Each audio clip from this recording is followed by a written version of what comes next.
do know that the local music scene, and by that I mean bands who were not only well known here in Boston, but known in Boston and throughout the country and throughout the world. I mean, there were so many great bands.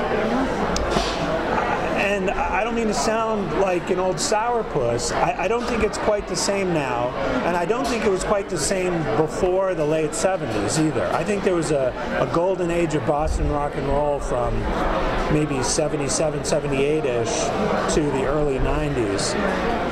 Just dozens and dozens of really good bands. And so I think if there are more Boston bands reuniting these days, it's because there's this incredible sort of back catalog of bands who can do that. I don't know. I mean, there was a big Minneapolis scene of the 80s. Are those bands getting back together? No. There was, a big Seattle scene in the 90s. Are those bands getting together? No. So I think there's something about Boston bands of that 12 or 14 years that is really extraordinary.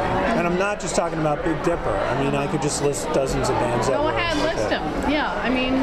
Well, I mean, Mission of Burma, the Neats, who I don't think have reunited yet. No, not yet. Yeah, that would be pretty cool.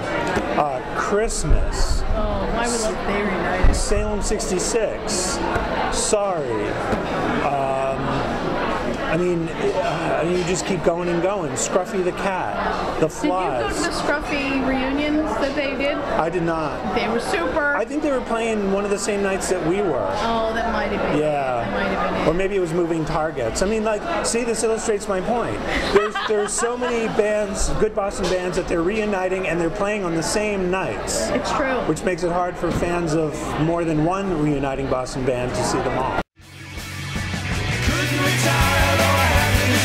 So I picked up a name I guess